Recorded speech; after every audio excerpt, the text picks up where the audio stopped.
1918 metais, daugiau nei šimtmetį prabuvus Rusijos valdžioje, Lietuva tapo nepriklausoma šalimi. Senoji valstybė atgimė. Tačiau ji vėl prarado nepriklausomybę prabėgus vos 22 metams, 1940-aisiais, kai kraštą okupavo sovietinė armija. O dar po metų nacistinė Vokietija. 1944-aisiais sovietams grįžus į Lietuvą, šalies okupacija tęsėsi iki 1990-ųjų. Viena didžiausių tragedijų ištikusių Lietuvą 20-ame amžiuje buvo žydų genocidas.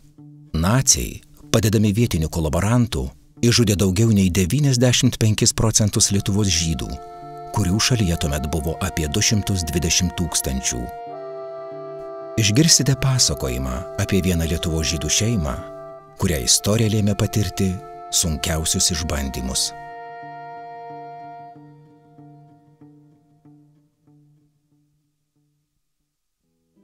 Čia jūs matote jauną ir gražią merginą. Jos vardas buvo Estera Solomina. Ji kilusi iš Pilviškių. Šio vyruko vardas Mozė Kleinšteinas. Jis kilęs iš Vilkaviškio. Estera ir Mozė susituokė 1923 metais ir po metų jiems gimė sūnus Zajevas.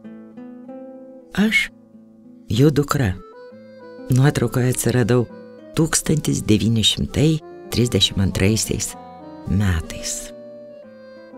Štai čia aš užaugau, Vilkaviškyje.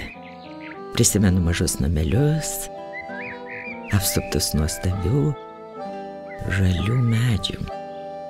Gatvelės leidusi Straunios Šešupės link, kurios krantuose išdykaudavo vaikai. Tėtis buvo Vilkaviškio žydų mokyklos direktorius. Visi vaikai, kurie lankė tą mokyklą, dėvėjo uniformas. Buvo taip gražu.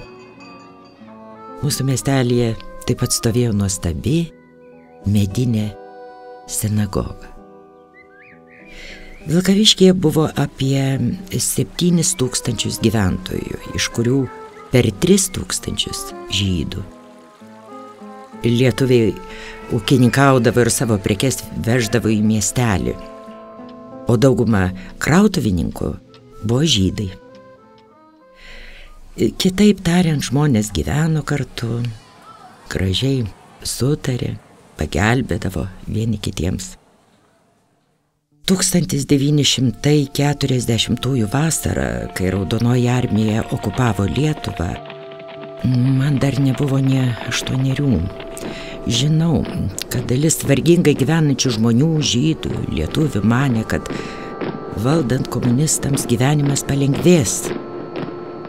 Bet mūsų šeima tuo netikėjo. Po kurio laiko vienas sovietų karininkas buvo apgyvendintas su mumis. Sovietų kareiviai ir jų žmonos iš parduotuvių išgraibė beveik viską, neliko ir maisto. Tačiau mūsų laukia daug baisesni dalykai. Sovietai ėmė gaudyti ir tremti ne tik pasiturinčius, bet ir vidutiniokus, neaplenkė tremtis ir sionistų.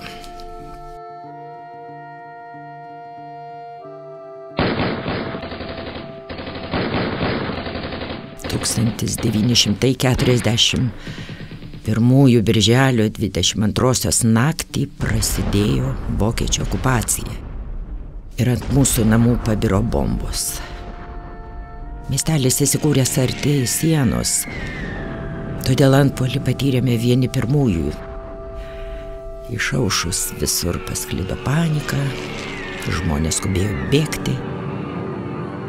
Tėvas iš kažkur gavo vežimą, mama, brolis Aivas ir aš jį įsėdome.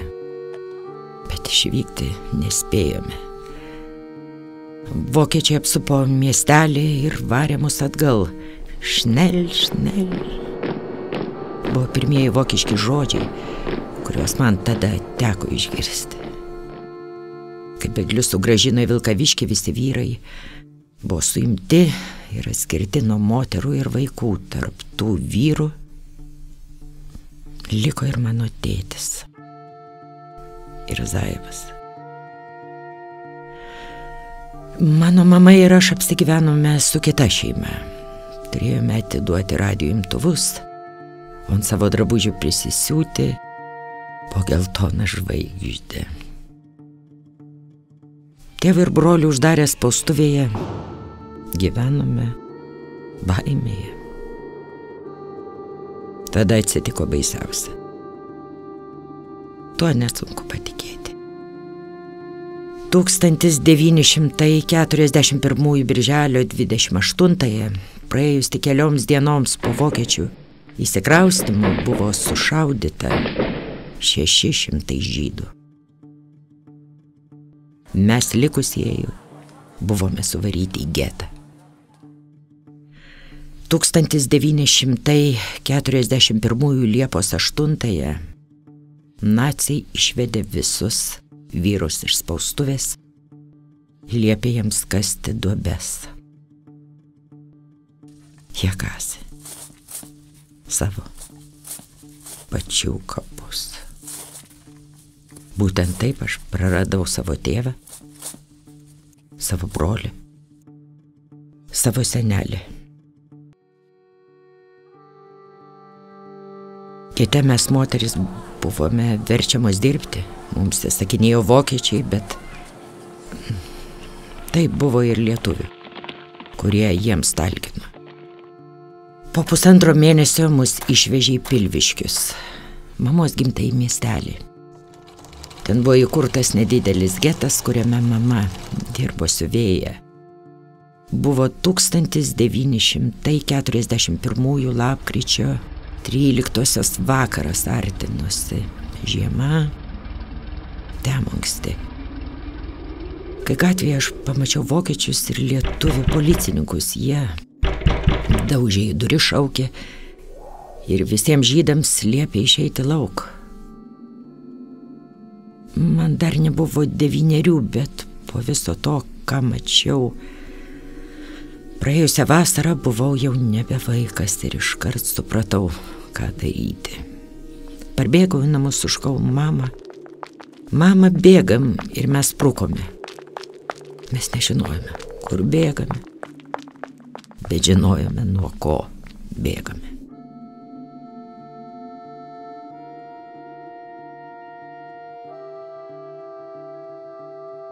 Sutemo, bet mes ėjome visą naktį, suradę daržinę, įslinkome ją ir užmigome. Auštant man mama pasibeldė į ūkininko trobos duris. Ar jie mus pamaitins? Ar neatstums? Aš vis dar stebiuosi žmogaus širdies gerumu tomis sudėtingiausiomis sąlygomis. Gyvenimas mums galėjo baigtis bet kurią akimirką. Tačiau visame tame krašte tai žydai, motinai ir jos mažai dukreliai nė vienas neatsuko nugaros. Glaudėmės palėpėse, daržinėse, rūsiuose. Žmonės maitino mus tuo, ką valgė patys. Mums ypač pasisekė kaimelyje, kuriame gyveno Strimaičių šeima. Ponas Strimaitis buvo agronomas, jis su savo žmona tiesiog priėmė mus į savo šeimą. Aš džiaugavau, nes jie turėjo dukrelę Mildą. Ji buvo mano amžiaus, pagaliau aš turiu draugę. Kiekvieną sekmadienį Strimaičiai vesdavosi mus į bažnyčią. Jie visiems sakydavo, kad aš jų giminaitė iš Kauno. Mama tuo metu likdavo namuose. Diena keitė dieną, dienos virto savaitėmis, savaitės mėnesiais. Ar mums būtų pavykę išgyventi, jei niekas nebūtų padėjęs? Tačiau vieną dieną sėkmė nusisuko kelyje. Netoli Barzdų mano mamą ir mane sučiupo kažkoks vyras. Ir jis akmė ėmė vesti į miestelį. Priešais ateinant sutikom nepažįstamą vyrą, kuris tuoj pat suprato, kas čia vyksta. Jis užkalbino mus suėmusi vyrą ir vogčiomis paragino mus sprukti. Taip ir padarėme. Deja, niekada nesužinojau mus išgelbėjusi vyro vardo. 1944 rudenį mes glaudėmės miškuose netoli Strimaičių namų. Spalį mes išvydome sovietų kariuomenę. Karas mums baigėsi.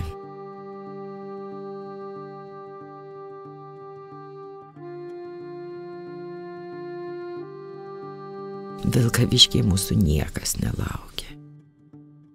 Su mama susistabdydamos sunkvežimius ir traukiniu atkeliavome į Vilnių. Tai, ką pamatėme Vilniuje, mus sukrėtė. Anksčiau čia buvo didi žydų bendruomenė. Žinoma visame pasaulyje, o dabar neliko. Beveik nieko. Tai buvo ir visoje Lietuvoje. Nors mes džiaugiamės išsilaisvinę nuo fašistų, tačiau mūsų laukia kita sovietų okupacija. Kai tik galėjau, pradėjau lankyti mokyklą, mokiausi rusų kalbos ir baigiau rusų literatūrą. Sutikau tarybinį karininką, bet ne rusą. Čia Matvėjaus Malkano, buriato iš Novosibirsko. Nuotrauka. Mes susituokėm 1951 metais. Matvėjus dirbo raižytoju, aš tapau rusų kalbos vertėja leidykloje. Mes susilaukėme 2 vaikų, Aleksandro ir Ilano. Pradžioje gyvenome su mano mama. Ji buvo atsidavus savo anūkėliams, bet jos siela liko sužeista. Netekčių buvo tiek daug. Likau be mamos 1964. Mylimo Matvėjaus netekau 1988. 2002 tragiškai praradau sūnų Aleksandrą. Jis buvo vedęs, turėjo 2 vaikus. Esu labai artima su savo dukra Ilana ir jo šeima. Jie dabar man už visus brangiausi.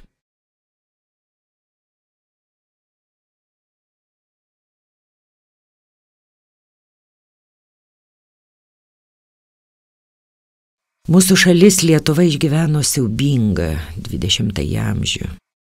Aš buvau sukrėsta Sovietų Sąjungos elgesiu, kai visi teisėtai reikalavome savosios nepriklausomybės.